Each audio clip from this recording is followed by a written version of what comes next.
What's going on, guys? Hope y'all are doing great today. Listen, today we have a really fun episode. We've got Lucas from VEECOCO. Now, this is crazy. These guys created an online cooking academy that's all plant-based. They travel around the world making courses that drop each month. And today we're going to talk about how you can make cooking easier, simpler, and more fun.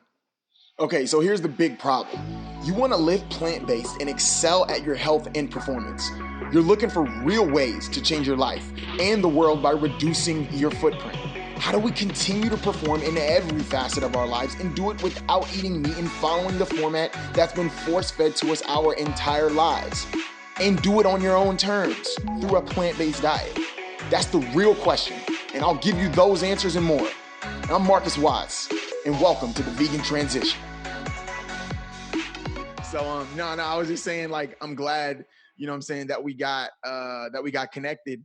And it's really crazy how it happened because I was on I went in like 3 or 4 vegan groups on Facebook, and I was just like, hey guys, like, I'm looking if you know anybody. And it was cool. Some people were reaching out and other people were just tagging people. So I have like all this really cool these really cool connections now. So bro, I'm really glad to have you here, Lucas. Thank you for having me as well. Yeah, man. So tell everybody where you're at, because I think you might be you're like my second person, but you're in Germany. So like it's kind of near and dear to my heart. Like we were talking, I grew up in Germany for like 12, 13 years. So tell everybody where you're from and, you know, a little bit about yourself, man. Well, I'm from Germany. My name is Lucas, and I live right now in Trier, where my parents are living. It's like a small city, and not too many people know it, but you know it. Yeah. Which already is an accomplishment. It's not that famous, to be honest. But yeah, I grew up here, but I was born in Berlin, and also for the past couple of years I was living in Berlin, and that's also where I became vegan about 2 years ago. I was working in sales in Berlin for a startup, and my boss at that time, he was a vegan, and my biggest fear actually when becoming vegan was to lose muscle. I think that's what a lot of people have in mind. Because I thought it's impossible to get enough protein. And my boss and I, we decided to go to the gym together, and he decided to become vegan. So my first thought was, he's not going to gain any muscle. Right. That was my first thought. And then, slowly I started to join for lunch. And then I also ordered the vegan option. And then over a period of like 5 months, I would say, I didn't really intend to do it, but I started reading more into the subject. Then I let go of dairy products. I let go of eating meat for dinner because for lunch I was eating vegan. And then like after 5 months, I was suddenly vegan. I didn't really plan it, but then it suddenly happened. Took about 5 months. Yeah. And I instantly felt better because I usually was sick a lot. So I usually got, since I'm small, like probably didn't have like a strong immune system, or maybe some sensitivities to certain food, probably to like, I would probably say to dairy, I guess. So the moment I became vegan, I haven't really been sick since then. I mean, usually I was sick for like 3 months every year, which is a lot since I'm little. And then since I became vegan, I was sick this year when we got to Thailand, but that was because of the air conditioning. But since 2 years, I haven't been sick, and I have so much more energy, and yeah, best decision ever. Man, that's crazy. The sickness part too is one I think that a lot of people that go plant-based, it's one of those first things that you kind of notice is like how your immune system's stronger. And then even like if you do catch look, you know, doesn't mean you're not going to catch viruses. You know, you're traveling in major cities. I just had a virus for about 3 days, but like no medication, and my body just fought it off. Like, so like I really was only under the weather for like the course of like an entire day, spread out over 2 days because it goes kind of up and down. But like your body just responds so much faster. And it's like, instead of, you know, filling your body full of all this medication, you're like, all right, where's the turmeric? Where's the ginger? Where's the lemon? Where's, you know, I got to hydrate. I got to have greens. And I think that it just puts you a lot more in tune, man.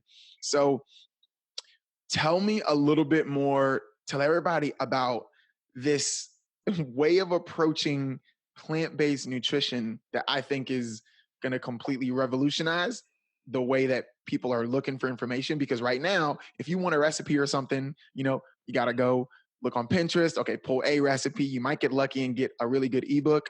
You know, like I have a smoothie ebook coming out, but it's not very easy. It's not easy to get both the resource and or the application, let alone get them together. So tell everybody a little bit about what this concept is that you have going on and what it entails, man. It's really interesting.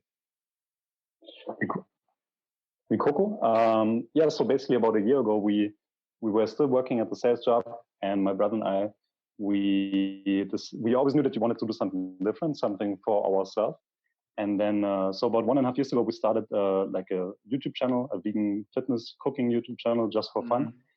It was just like a fun side project. We did 1 or 2 videos per week. The first videos are horrible, as they always are. Don't go back and look at the first videos. But yeah, since then it's become we really started to enjoy it, and then we got into filming, and we upgraded our camera gear. So pretty much all of our money from the job went into camera gear and food, nothing else. And so yeah, then about 1 year ago, we had the idea to create a vegan online cooking course, because we wanted to buy one ourselves. We wanted to learn about different food from all over the world, and we were looking for vegan online cooking courses, and we couldn't find any that we really liked, nothing that really talked to us. So we were sure we can create something much better than what's currently out there. So back then we decided to, okay, 1 year from now, we're going to fly to Thailand. We will start with Thailand and film a vegan Thai cooking course. So about 1 year ago, we booked the flights. That sounds amazing, by the way, because like I love like vegan Thai food. So I know it's the best food in the world, I would say, Thai food. Yeah, and then we decided to book the flights, and we set up on a day when we will quit our jobs. So that was back in May, I think. And then I stopped working at the end of November. So that's still a long time period in between. That's when we were starting to do all of the planning, and we laid out the whole concept. And then basically our whole concept changed a little bit in December after I talked to our dad, because initially our idea was to create a vegan Thai course ourselves. And then our dad was like, why don't you partner with the chefs who already do this? That way you can also have more courses, and you don't spend 5 months just for one course, but you also don't have to learn it yourself. You can learn from somebody who's been doing it all their life. Right. So that's when our whole idea kind of pivoted. Yeah. And that was a couple of weeks before we flew to Thailand. So that was a perfect timing. And then, and then in January, we arrived in Thailand, and late December, we arrived in Thailand. And then in January, we filmed our first vegan Thai course in North Thailand. And the food was incredible. It was also the cooking school is beautiful. I mean, it was right in the middle of your own farm. You pick all of the ingredients yourself. It's an organic farm. So just the best food I ever had, or one of the best foods I ever had in my life, for sure. And so then from that point on, please go ahead. I'm sorry. And then from that point onward, we planned the next courses. So we did one vegan cheese course with a chef based in Bangkok as well, and now she's good as well. And then we planned the next course. So we went to Indonesia to film a course with Sayuri. She's quite famous in the raw vegan food scene, because her food is incredible. Her restaurant is always packed. It's all from morning to evening, 7 days a week. Every seat is always, there's no empty seats pretty much. And it's all raw. The whole restaurant is all raw vegan, or it's just like some of the menu? It's the whole restaurant? I would say 80 or 90%. Okay. They have raw. some like probably other 90. okay. Yeah.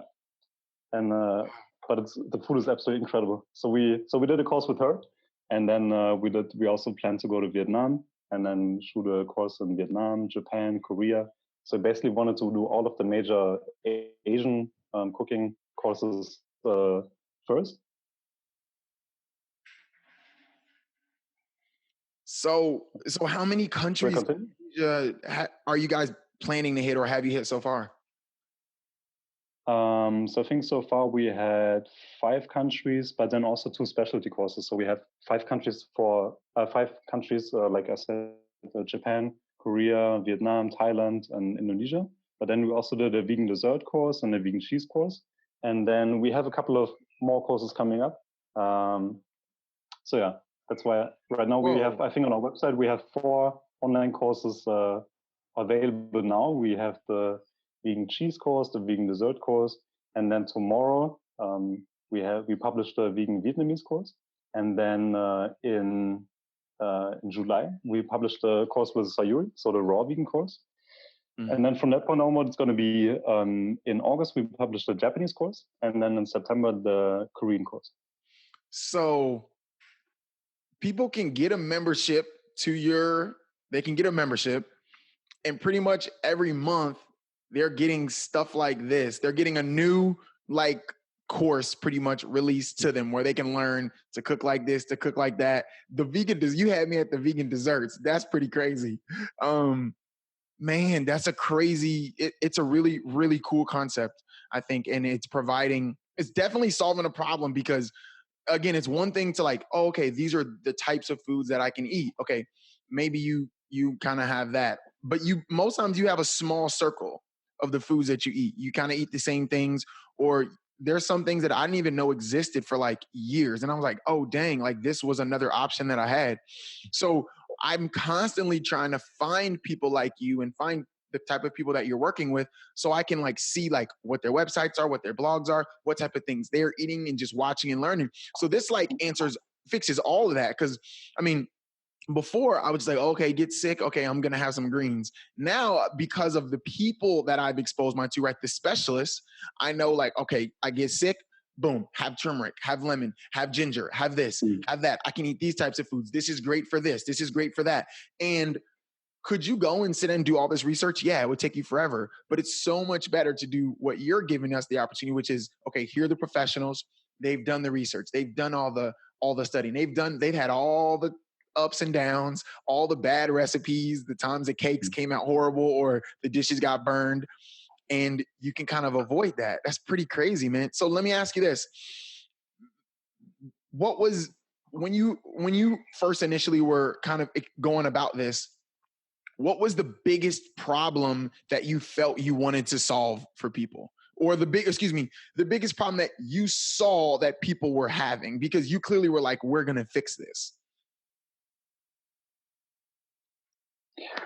So I think it's a combination of a couple of problems. So one is, for example, that if you want to learn how to cook authentic Thai or authentic Japanese food in the vegan way, there's pretty much, even if you want to learn how to do it authentically in the old way, you cannot really find anything, because I mean, we all know there's a big difference between learning how to cook Thai from somebody who's been doing it for generations, or learning how to cook Thai from somebody who learned it himself in a 1-week cooking course or something like this. Yeah. And that's or they one big found thing, a recipe and put their own spin on it or something like that, you know? Exactly. That's a great point. Generation. That's a great point. I mean, that it doesn't apply to all of our chefs, but for example, right. that we also do. But for example, the chef in Chiang Mai in North Thailand, or the one in Japan, like her grandparents have been cooking all her life. They passed the recipe to her mom and then to her.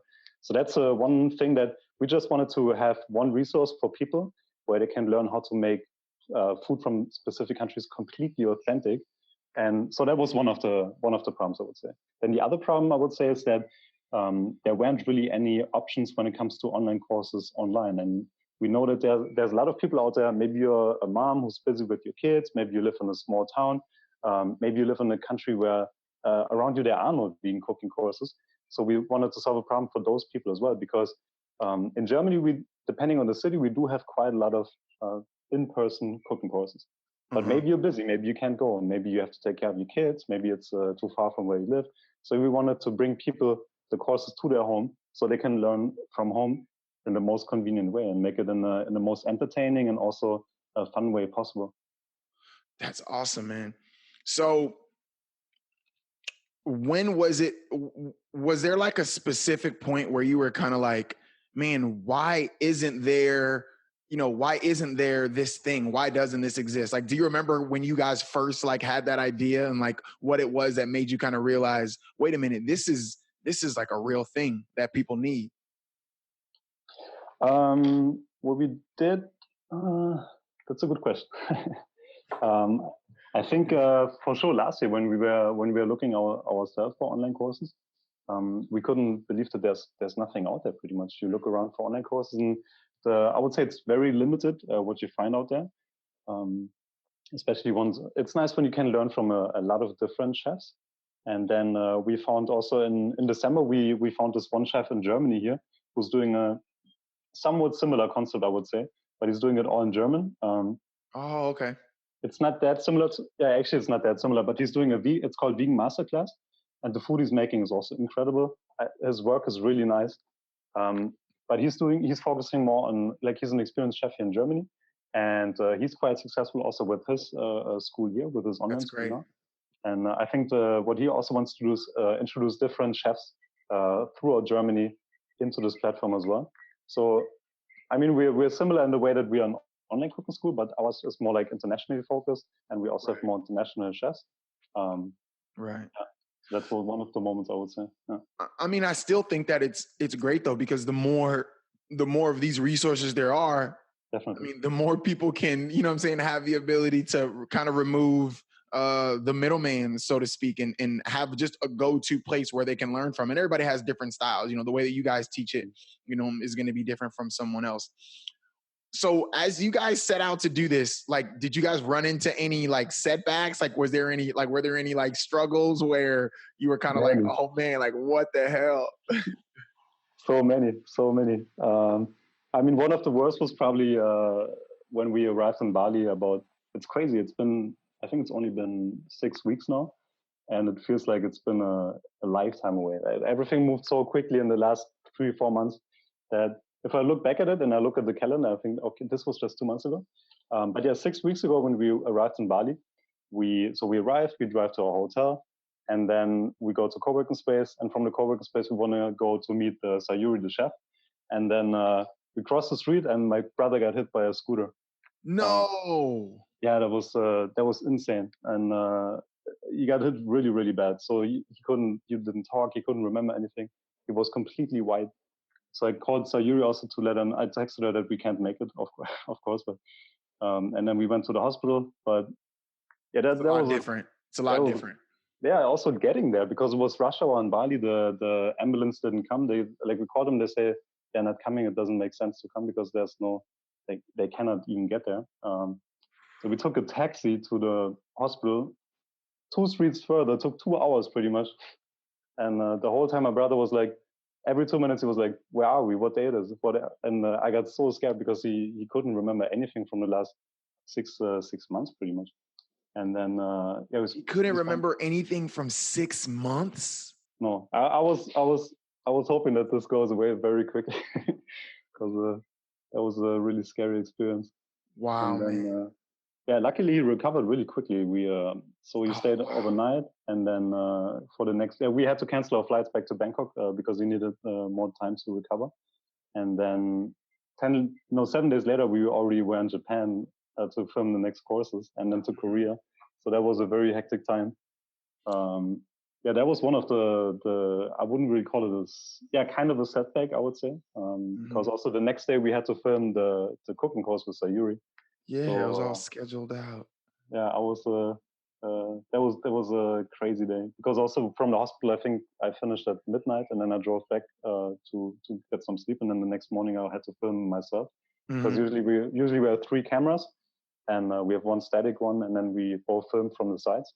Mhm. But that way, I had to put one from the side static as well, and just film by myself and take care of the audio, take care of that was very hectic.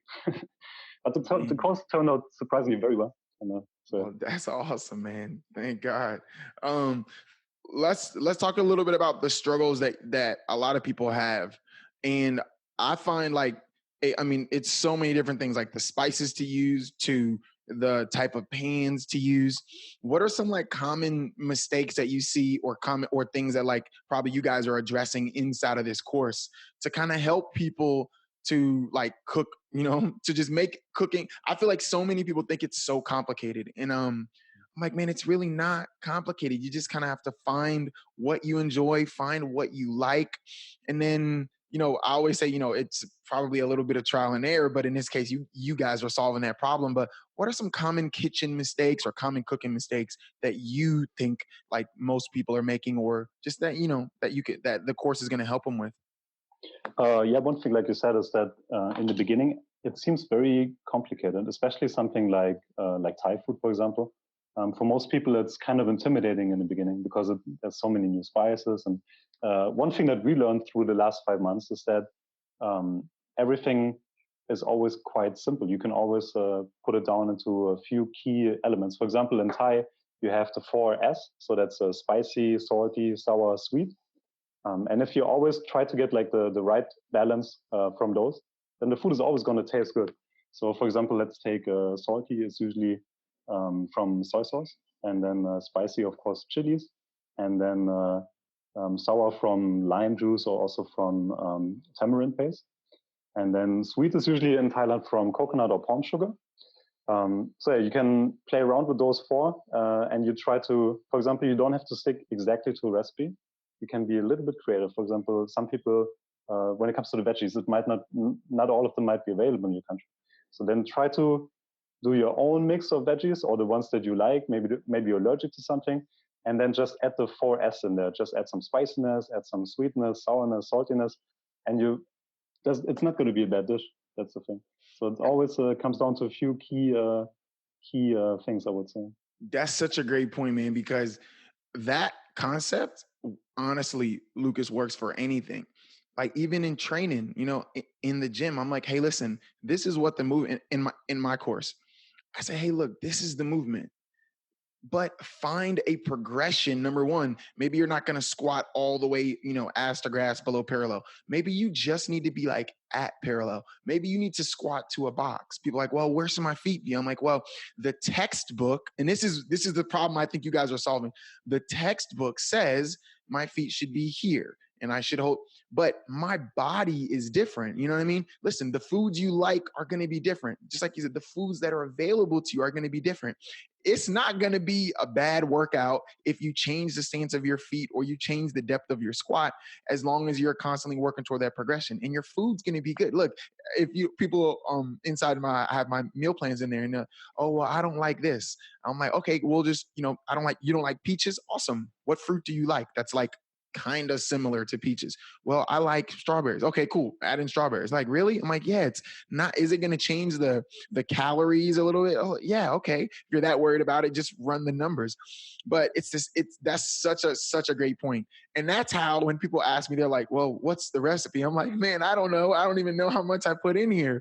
I'm just finding what I think is going to taste good to me at that point. So, that's yeah, well, I would also say for most people, let's say you want to make a Thai curry or you want to make any recipe, the first thing is definitely to try the recipe and also learn it from somebody who's good at it.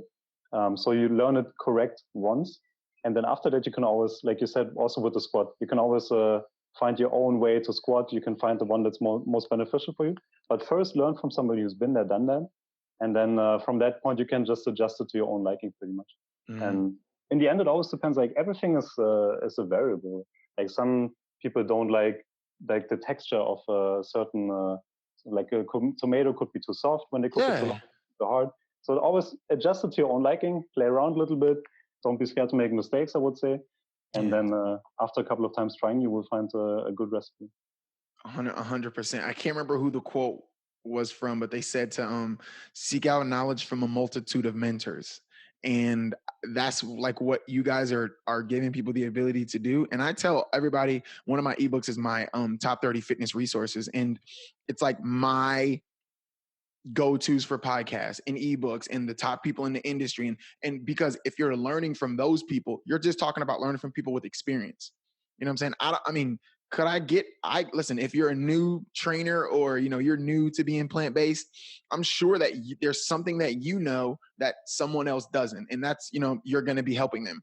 But if I can, I'm going to go seek out the top, weightlifting coach, or, the guy that's, or the woman that's been vegan for 20 years or 30 years, you know what I mean? Or has been experimenting with, being raw for the last 10 years. And because they're going to have, that much more knowledge, they're going to have that much more expertise than somebody on the internet. And I'm not like clowning anybody that has a blog. You have a blog, awesome.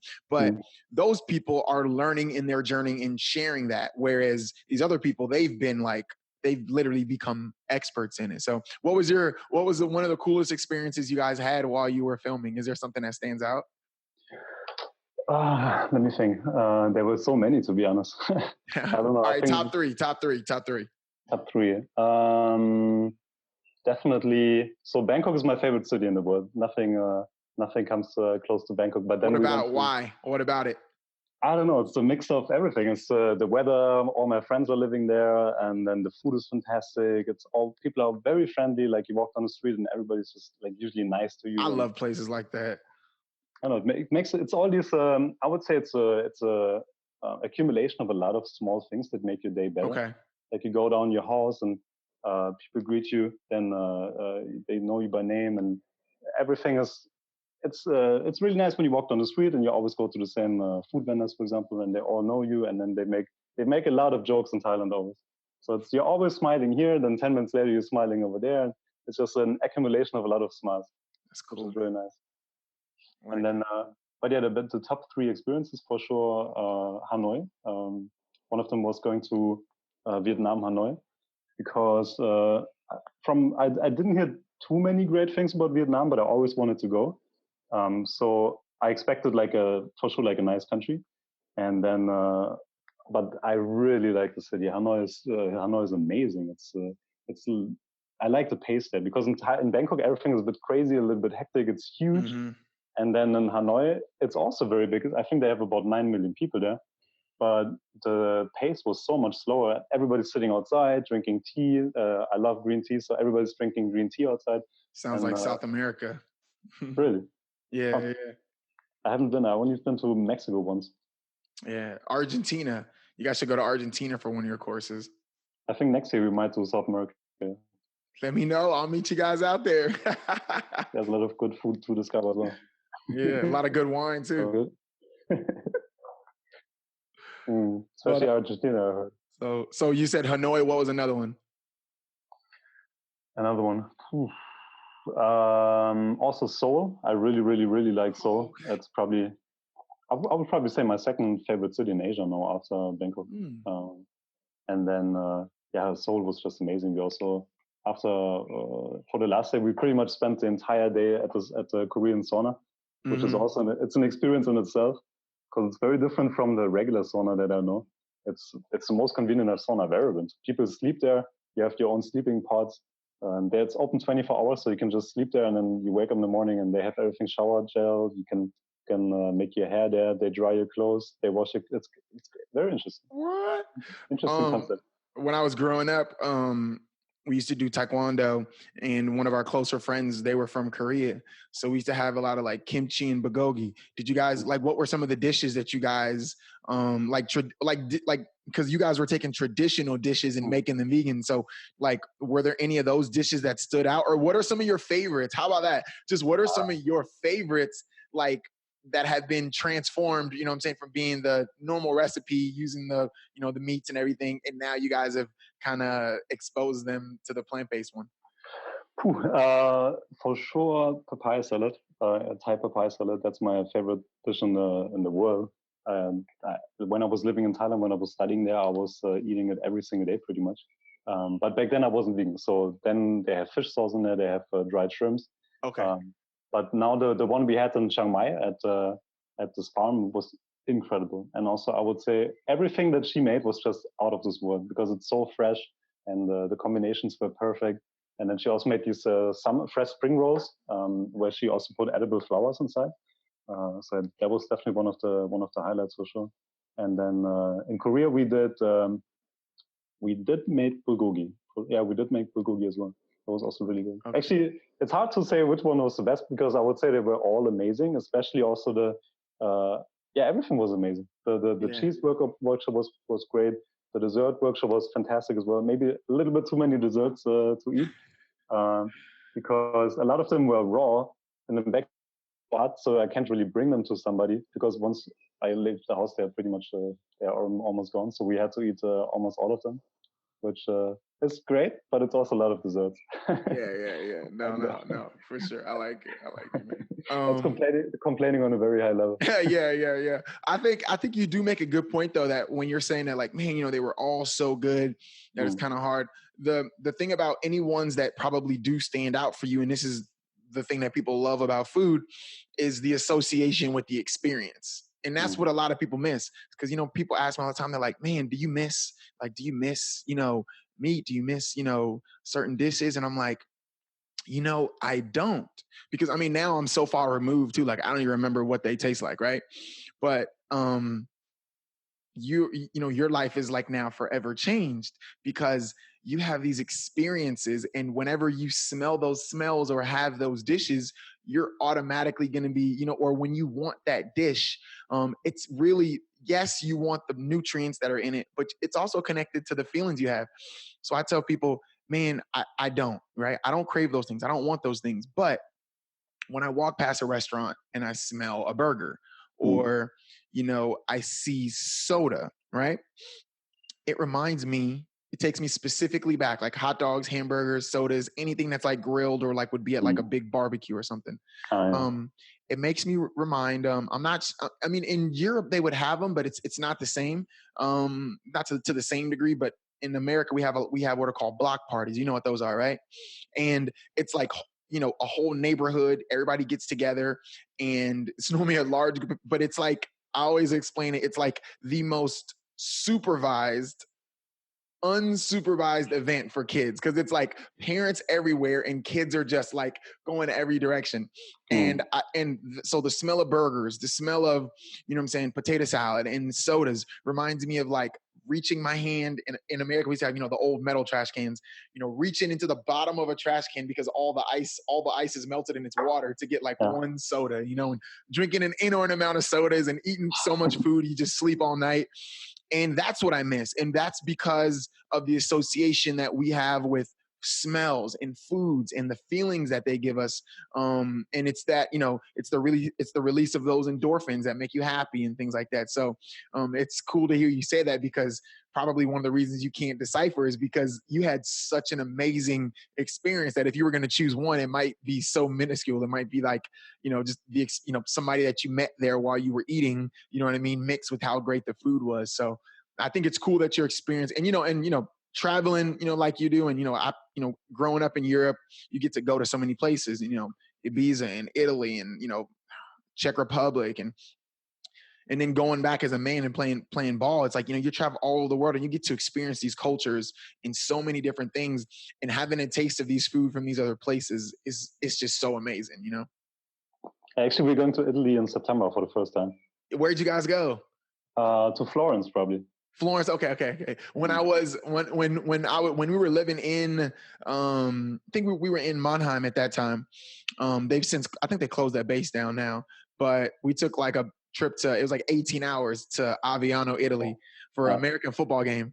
And then the coach paid the bus driver to take us to Venice for the day. So the day of the game, we were like running around Venice, the cathedral and all that stuff. And so my association with Italy is like the cakes and all the cookies and stuff that I ate. But yeah, it's really cool to experience other cultures, dishes and stuff. And now that you guys are kind of bringing that vegan, I think that's super awesome, man. So, dude, let me ask you this. I always like to give people tips to take away. So let's give people an action plan. What are your top tips, maybe top 3 or top 5 tips? Somebody's trying, obviously, besides going out and checking out your course, because clearly that's the answer. What are some things that you suggest to people who are trying to, transition to that plant-based diet, or they're just trying to experiment with the foods that they're eating? Actually, regarding that, my brother and I, we actually created a free cooking course as well, where we go. It's a little bit more for like new vegans, where we go over things like protein sources, something like this. So I would say, because one of the biggest things that people always ask is what can I eat for protein? And then I would tell people just try out. There's just like 5-6 major ones. You can eat tofu, seitan. Even though seitan, I wouldn't recommend it too regularly. A lot, yeah. So, not a lot. And then, of course, lentils, legumes, they're amazing. And then you can also eat nuts and seeds. some grains, even though grains are not like super perfect just for Protein the packed. protein amount, Yeah. but yeah, those are some of the top things. And I would say try out which ones you like. Try them out in different methods, because tofu can taste very bland, but it can also taste really, really good. And that's, Yes. I would say, and one of the biggest tips, especially when you're new to veganism and you want to cook lentils, soak them overnight. That's going to make a very big difference for your digestion. And I think everybody's been through a time where they started to eat a lot of legumes and beans. And when you don't soak them and when you introduce them to your diet, I would say start slowly. Don't introduce them too quickly. Right. And then when you eat them, soak them overnight and then rinse them, drain them, because that gets rid of all of the most of the anti-nutrients. And that's going to lead to a much better digestion and less bloating. Yeah, I love it, man. I love it.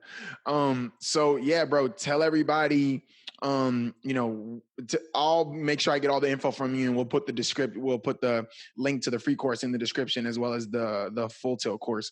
But yeah, like, where can everybody find you guys, like on Instagram or Facebook or wherever, man? Okay, so our website is VEECOCO.com. So www.VEECOCO.com. And then on Instagram, we are VEECOCO Academy. And on Facebook, we are also VEECOCO Academy. Love it, man. Love it. So let me ask you, what's your go-to like meal? Say, like, if you're on the run. I would say it's mung bean salad, a mung bean sprout salad. Like I started to experiment a lot with like sprouting, especially since we met the chef in Bali, Sayuri, because that pretty much opened my eyes to the raw food community, and I realized that those people they look the healthiest people I've ever seen in my life. Yes. There's 50. Some of them, there's some people I've seen there's like 60 years old and they look like they're 30. Everything's glowing. Since then, I started to eat a lot more raw. And my go-to raw meal pretty much is just, so I sprout my mung beans myself. In the kitchen, I have a lot of different mung beans at different stages. So I just throw in a couple of mung beans, and then I do the same dressing like for the Thai papaya salad, so my favorite dish. And I add whatever vegetables I have at hand. And then either add in some tofu or I don't. It always depends a little bit on how I feel. But that's my go-to recipe. It's like a mung bean salad, spicy mung bean salad. What's your favorite like dessert? Like, if you're gonna treat yourself? I think ice cream. Yeah. It's so easy to make. You just freeze some fruit, blend it. It's so simple. Yeah. I love it, man. Well, awesome, dude. I really appreciate your time, and like, I appreciate what you guys are doing, because like I said before, I mean, I really do think that you're solving a major problem. You're giving people an answer that a lot of people are constantly looking for. And I'd love to like get with you guys later about like, including what you guys do in my fitness courses that are catered toward plant-based nutrition, because yeah, people just need to be exposed to it. You know what I mean? So, well, thank you so much for your time as well, and appreciate what you're doing as well, because we did have a lot of vegan fitness people on our YouTube channel. So we had Geoff Palmer, for example, Dave Marrero, Corin Sutton, Kevin Harding, and Natalia, also one of the German kickbox champion. And what all of you guys are doing is that you kind of change the perception that vegans are skinny, and also you give people the right resources to educate them in order to become the best version of themselves on a plant-based diet. So highly appreciate what you're doing as well. Well, awesome, man. It goes both ways for sure. So thank you so much for your time, man. I really appreciate it, buddy. Thank you so much. All right, man. Talk to you soon. Hey guys, Marcus here. Listen, I'm so appreciative of you guys coming and checking out the podcast. Thank you so much for taking your time to listen. And if you know someone that this would help, please share this podcast with them. Help us to reach as many people as possible and make a serious impact. And of course, don't forget to subscribe and turn on notifications so you get alerted when every new episode releases.